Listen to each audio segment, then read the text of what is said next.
करो, बंद करो, बंद करो, छात्रों का भविष्य सुरक्षित करो, सुरक्षित करो, सुरक्षित करो, छात्रों का भविष्य सुरक्षित करो, सुरक्षित करो, सुरक्षित करो।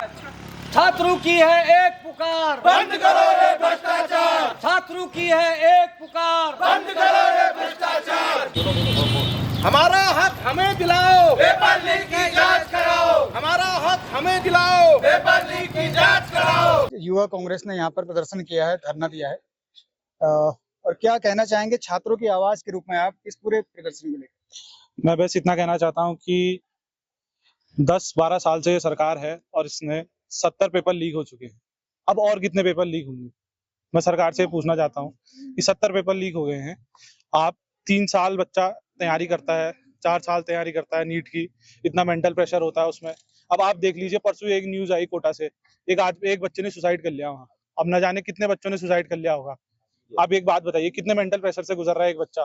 पहले 12th करो बोर्ड से, फिर उसके बाद पेपरों की तैयारी करो, फिर उसके बाद पेपर लीक, पेपर घोटाले, कोई सजा नहीं हो रही, कुछ नहीं हो रहा। आप एक बात बताइए, कहाँ से करेगा एक बच्चा, एक गरीब बच्चा जो इतनी मेहनत करके 12 तक की पढ़ाई कर रहा है, फिर वो पेपर निकालने के लिए तक की तैयारी कर रहा है, वो कहाँ से उठाए इतना खर्च? और और ये नीट एजेंसी कहती है कि क्या नाम कहते हैं, हम एनटीए कहती है कि हम खर्चा उठाएंगे सारा नीट के बच्चों का, जो भी रीपेपर होगा। अब जिसका कोटा पेपर गया है उसका खर्चा, जिसका कहीं पेपर सेंटर गया है उसका खर्चा तो छोड़िए आप, चलो खर्चा आप रिफंड कर भी देते हैं, लेकिन फिर बच्चों की मेहनत कहाँ से रिफंड करेंगे? आप एक बात बताइए, कितने रीपेपर कर लेंगे? आपको भरोसा है अपनी एजेंसी पे? फिर लीक हो गया पेपर, फिर क्या करेंगे आप बताइए? जवाबदेही ले कोई, मतलब कोई रिस्पॉन्सिबल हो किसी चीज के लिए। आज मतलब ऐसा देखने को मिलता है कि मतलब बच्चा रो रहा है, मतलब मुझे समझ में नहीं आता। एकदम इतनी पढ़ाई इतनी महंगी हो गई आजकल, क्या करे? सरकार को कोई होश नहीं है, कुछ नहीं है। मिडिल क्लास का क्या हो रहा है, कैसे हो रहा है, किस लिए हो रहा है, बस चल रहा है। अब कब तक चलेगा वो मैं नहीं जानता। सरकार को कुछ ना कुछ करना चाहिए, हमारे हित के बारे में सोचना चाहिए, बच्चों के हित के बारे में सोचना चाहिए। और मैं निवेदन करना चाहता हूँ सबसे कि जागिए और अपने हक के लिए लड़िए, प्लीज। तो ये जो पूरा देश भर में बवाल मचा हुआ है, नीट का पेपर लीक हुआ है और छात्रों के भविष्य के साथ एक तरह से खिलवाड़ किया जा रहा है। जी जी देश की मीडिया भी इस बात को उठा रही है, बहुत सारे संगठन इस बात को उठा रहे हैं। जी। छात्र प्रतिनिधि होने के नाते आप क्या कहना चाहेंगे इस पूरे मसले पर? पहले तो सर्वप्रथम मैं भानु रावत, मैं सबसे पहले ये कहना चाहता हूँ कि पहले तो बच्चा कितना मेहनत करता है, उसके बाद ये नीट का जो पेपर लीक हो रहा है, ये पहला मुद्दा ये है कि सरकार को जानना चाहिए बच्चा कितना मेहनत करता है। बच्चे की पढ़ाई कितनी 12th तक होती है, उस बोर्ड से करता है, उसके बाद वो कोचिंग के लिए नीट की कोचिंग के लिए, जेई की कोचिंग के लिए बाहर जाता है। तो यही पटवारी का भी है उत्तराखंड का। तो मैं कहना चाहूंगा सरकार एक मुद्दा क्यों नहीं उठा रही है, तो पेपर लीक क्यों कर रही है, क्यों, कौन है पेपर लीक करने वाला? पहले तो सबसे पहले इसको ढूंढना चाहिए ना, पहले सबसे पहले इस पे मुकदमा करना चाहिए। तो ऐसा क्यों हो रहा है? पहले अभी आज की खबर देख रहा था मैं, अभी कोटा में एक बच्चे ने फिर सुसाइड कर लिया। कि बच्चों को कितना मानसिक डिप्रेशन होता है इन सब चीजों से। तब मैं सरकार से यही कहना चाहूंगा कि आप पेपर लीक वाले मामले में कितना कर लोगे, तो आपको मुकदमा किसी ने हमारे भविष्य का कितना खिलवाड़ कर लोगे सरकार? आपको पेपर लीक वालों को एक अपराधी करना चाहिए। बिल्कुल, ये तो पुतला दहन तो एक, ये समझ लो एक आक्रोश का एक पहला स्टेप है, जो ये आज पूरे देश में आक्रोश है कि नीट के जो पेपर लीक हुआ है, वो ये छोटी मोटी समस्या नहीं है।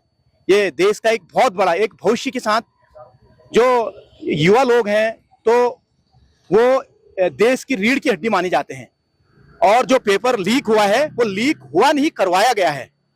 ये दिनेश बवाला करके कोई है बीजेपी के, वो उसमें सम्मिलित पाए गए हैं पूरे मामले में। ये तो लीक हो गया, और लीक कुछ बच्चों ने इसको एक्सपोज किया। अगर सपोज दैट ये एक्सपोज नहीं होता, तो 1 लाख से ऊपर जो हमारे डॉक्टर बन के आते हैं, वो योग्य डॉक्टर न होते, वो अयोग्य डॉक्टर होते। जो अभी डॉक्टर बनते, आगे आने वाले टाइम में सर्जन भी वही लोग बनते। पूरे 1 लाख ऐसे डॉक्टर मिलते भारतवर्ष को, जो ऑपरेशन करते बच्चों का, या ना पूरे जो हमारे पेशेंट हैं, और उससे क्या रिजल्ट निकलता, ये हमारे स्वास्थ्य के लिए भी बहुत बड़ा चिंता का सबक है कि ऐसे पेपर लीक बार बार होते हैं।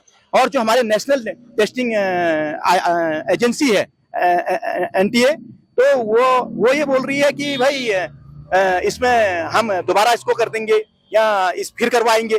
लेकिन जो एक गरीब माँ बाप, इसमें पूरे देश में ऐसे लोग भी हैं जो अपने बच्चों को कर्जा लेके या फिर और भी कहीं सहायता या कर्जा या कहीं से पैसा उधार लेके उनको इस एग्जाम तक पहुंचाते हैं।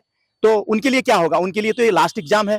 उनको बड़े मुश्किल से वो सोचते हैं कि एक पेपर, एक हमारा ये बच्चा निकल जाए और हमारी स्थितियां सुधरे। तो यही कहना है मेरा कि ये जो पेपर लीक का मामला और बड़ा दुर्भाग्यपूर्ण है और इनने बार बार ये पेपर लीक हुए हैं। चाहे ये सरकारें जो भी है, बीजेपी की जो सरकार है, इनकी नीतियां बिल्कुल भी इस देश हित में और बच्चों के हित में और समाज के हित में नहीं है। ये केवल अपने हित का कर रहे हैं। आज ये पेपर ही नहीं, आज महंगाई का भी इतना बड़ा मुद्दा आ रहा है। यहाँ पे महंगाई इस कदर बढ़ चुकी है कि पेट्रोल, डीजल या जो भी अपने खाद्य सामग्री, सब पे रोक लगा दी इन लोगों ने। तो कहीं ना कहीं जन आक्रोश बढ़ते जा रहा है इनके खिलाफ। तो कहीं ना कहीं इनको सत्ता से दूर फेंकने का समय आ गया है और जनता आज त्रस्त है, दुखी है। चाहे नवयुवक हो, चाहे आम जनता हो, चाहे किसान हो, जो भी है भारतवर्ष की जितनी भी जनता है वो दुखी और परेशान और त्रस्त है।